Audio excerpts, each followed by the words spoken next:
It's bad. Terrible. Give me a thumbs up in the back when the cameras are all set. Good, Larry? All right, any questions for Coach Atkins? Go ahead, Justin. So, what do you think needs to be fixed when it comes to the drives where you guys are so close to finishing and you guys aren't? Yeah, we noticed that too. Turnovers and short yardage. Those are the two things that keep on popping up. We need to take care of the ball. We can't go to a place like BYU and turn the ball over 4 times and expect success. And especially, I mean, some of those, we gave it to them in the red, I think one time on the 6 and one time like right around the 25-yard line. So we need to protect the ball. And then we need to make sure that when we get ourselves to a 2nd and 1, that we see ourselves earn a first down on that set of sticks. Coach Brennan talked yesterday about helping Noah out, Yep. maybe putting him in better position to succeed. Yep. What does that mean to you? What does that look like?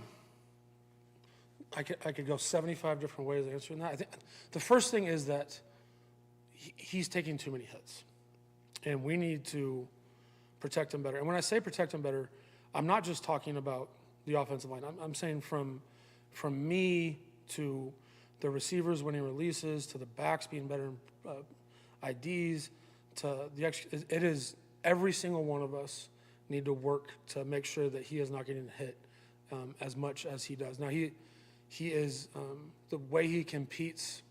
I'm ecstatic he's on our football team, and the way he pops up from that, is why he is the leader of the offense. But with that being said, we need to take care of that much better and try and get ourselves, whether it's putting personnel in the right places or getting the right calls at the right time, trying to make sure that he has the ability to get it out of his hand. Jason? Do you think Noah at times is thinking too much or kind of trying too hard to make a play? I think that no, I call that pressing, and it happens positions across the board, right? For a tight end, that might look like I am on a backside cutoff, and instead of taking proper technique, I try and just macho man him. Do you know what I mean? And it's trying to do more than what you need to do in that moment. You look at it. I think there was a little bit of that earlier in the season. I think we're growing out of it. There's some really bad swings in there, right? Like, we call a quick screen to the right, and normally you think your efficiency rate on that should be pretty high, or if anything, you're in 2nd and 10, and the kid makes an incredible play and a pick. That's not pressing, right? You know what I mean? He's not pressing in that situation. The sack fumble, we have to be better in terms of getting him protected and getting the ball out of our hands. That's not pressing. Now, and I think he's really buying into our vision of it, which is why, at least from my perspective, in spurts, we look like what we want to look like. And he's doing a great job. And then just being able to get over the hump where we are consistently doing that, right? And we're not having stalls. We're able to finish drives. We're on play 9 or play 10 of a drive, and we have the same execution that we did on the first plays that got us down there. Do you, as a play caller, does it feel like you guys are right on the edge of kind of that breakout game? Because the yardage is there, and in the red zone and all that, but the points aren't showing up. Do you think you're kind of on the precipice of that happening? I feel that way. I mean, once again, I just go back to the turnovers have killed us, and we need to take care of the ball.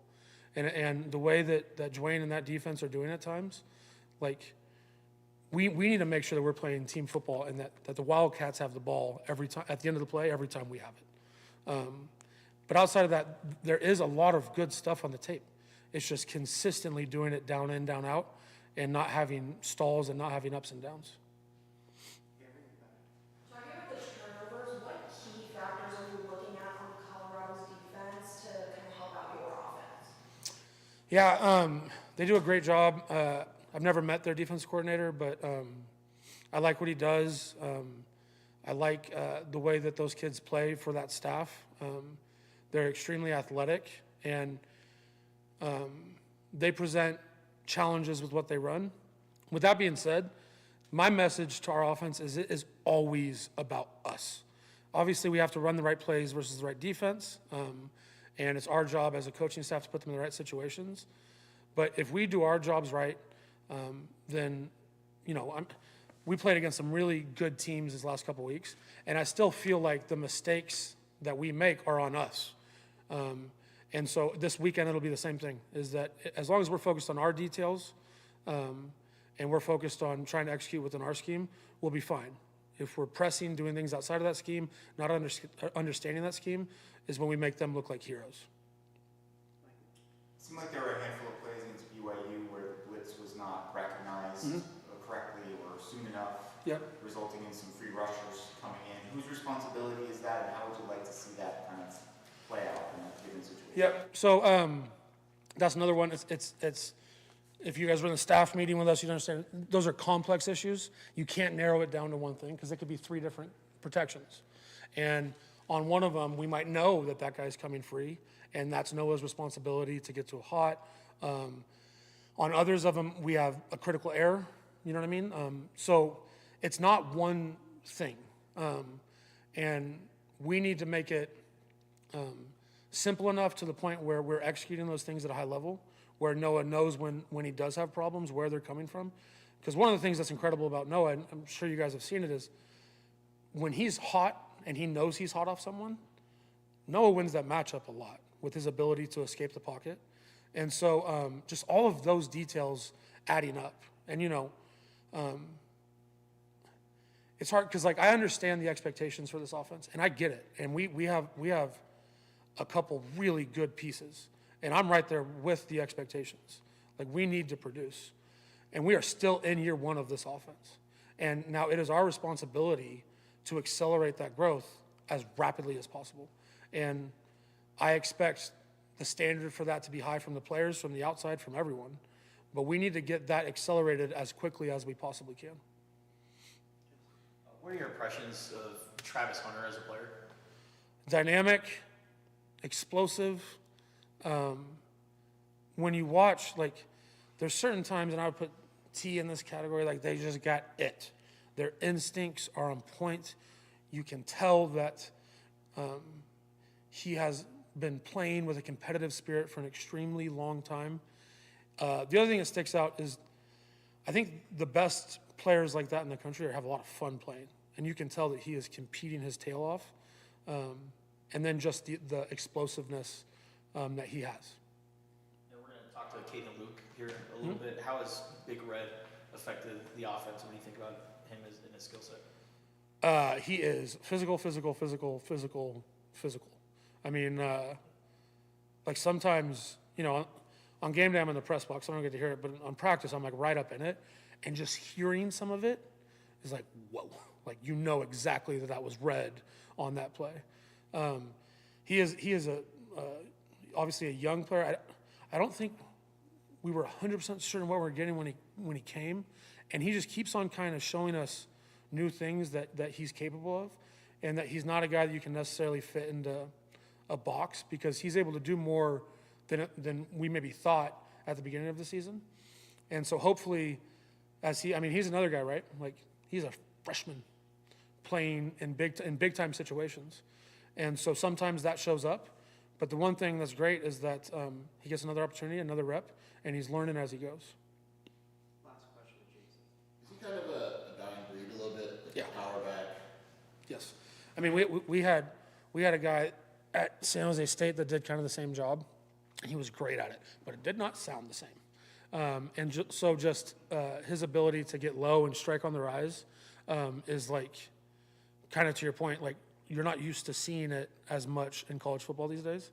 And it's a fun piece to play with, and it's on us to put him in the right spots to make sure that he's successful and making sure that he's in the right time, in the right situations. All right, that's our time. Okay. Thank you, guys.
right, everybody's good? Any questions for Caden, Luke, and Montana and Modius? Craig, we'll start with Justin. So Caden, what brought you to Arizona, and what do you think just about your year and the season you're having? Kind of what brought me here is I'm a local kid. I don't know if you guys know that I'm a local kid. I'm from Tucson, so I've always grew up kind of looking to come here, and that was always my dream and my goal. Since I've been here, I've just been grateful to have been given this opportunity to go out there and show these people what I could do. So, And a lot of kids, from Tucson, they want to play at Arizona, but to play at Arizona as a freshman, what do you attribute that to? Probably just my parents always taught me the value of hard work, extra work. I mean, during the summer, I was up till I couldn't even tell you what time, studying plays, doing all my stuff. But other than that, just hard work. Montana, the past game last season was clicking on all cylinders for the most part. This year, things have been kind of up and down, hit or miss. What do you think you guys need to do to kind of get back to that level of consistency that you had a year ago? I would say, make it easier on our quarterback, help him out as much as we can. And, just keep working together, keep communicating, keep talking. You can never, for me, over-communicate. So I would say that's probably the biggest thing we can do to just keep producing and keep moving in the right direction in terms of the pass game with the offense. As receivers, what can you do to make things easier for Noah? Give them a clear picture, make sure we're on the same page. And like I said, just over-communicate. With the new technology on the sideline now, you're able to come off the sideline after a drive and see what the defense is doing right then and there to be able to make an in-game correction. So, that's big. So just along the lines of things like that, just helping them out. Kaden, what was your expectation in terms of playing time and all that before you got to Arizona? I didn't expect to play not one snap. I didn't expect nothing from nobody. I just went out there and tried to prove who I was. And then for Montana, does this game have any extra meaning at all for you? Well, I would say, I am an alumni from the University of Colorado, so I graduated there. So, it's always going to be a bit more personal, just knowing that's, who gave me a shot coming out of high school. But, it's still business at the end of the day. So my goal is to go out there and help my team accomplish the goal, and that's winning the football game. So whatever that means I have to do and whatever my role is going to be in that game, I'm ready to take it head on. And Montana, what was that experience like last year going into Boulder and getting a win? And also, what was that matchup like with Travis Hunter? Boulder's a special place, so the experience was nice, But like I said, it was a business trip, so I didn't really make it too much more than that. So going in there and getting a win was good, And then I would say the matchup with Travis Hunter, I'm going to treat that like any other matchup I would with any other corner. So, watch tape, watch film, see what tendencies he likes to do and what he doesn't like going up against, and then, go off of that. The Big Red nickname, did that start here? Who gave it to you? How did that happen? I've been called Red my whole life just because the red hair. My grandma's got red hair, so I think that kind of just started at home. But once I got here, Coach Zoe I think started it. He said it once or twice, and then everybody just took on, and here it is. Yeah, I love it. Yep.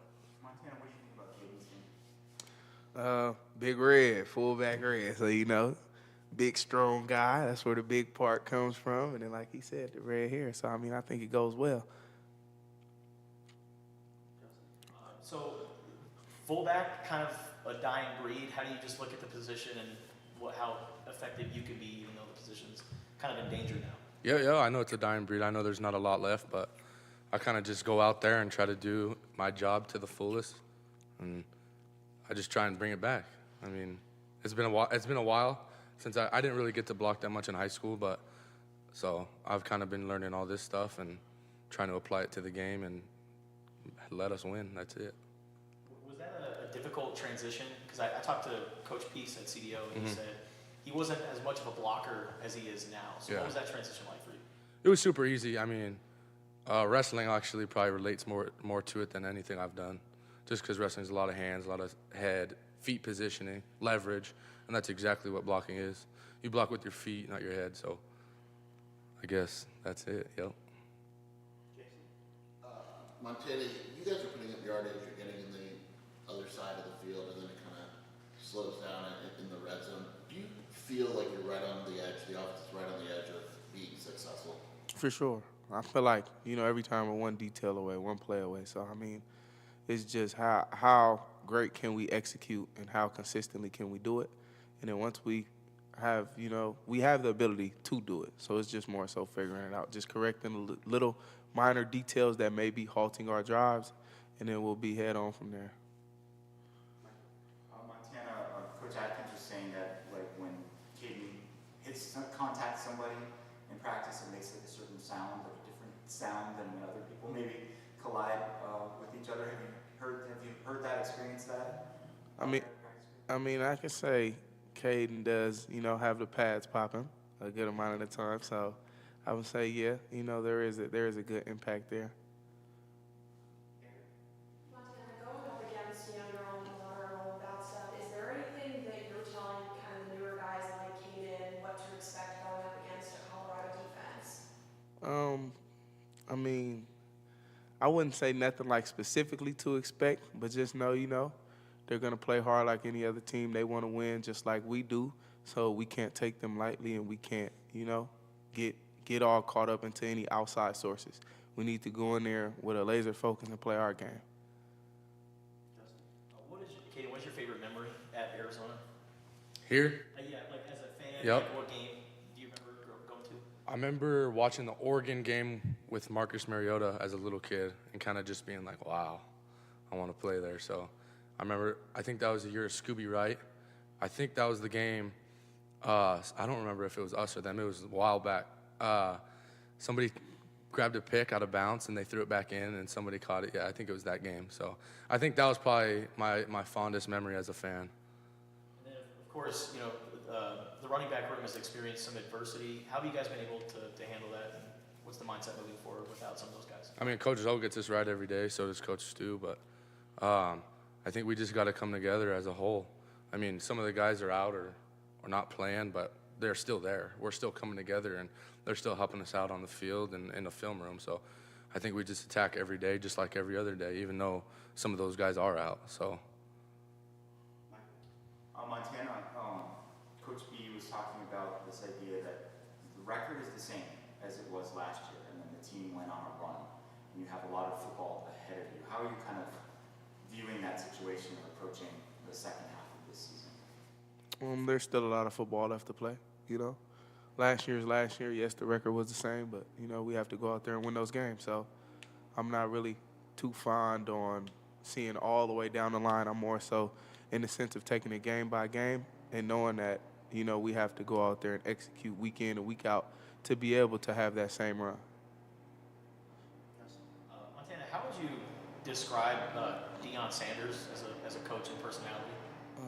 Great human being, high motor guy,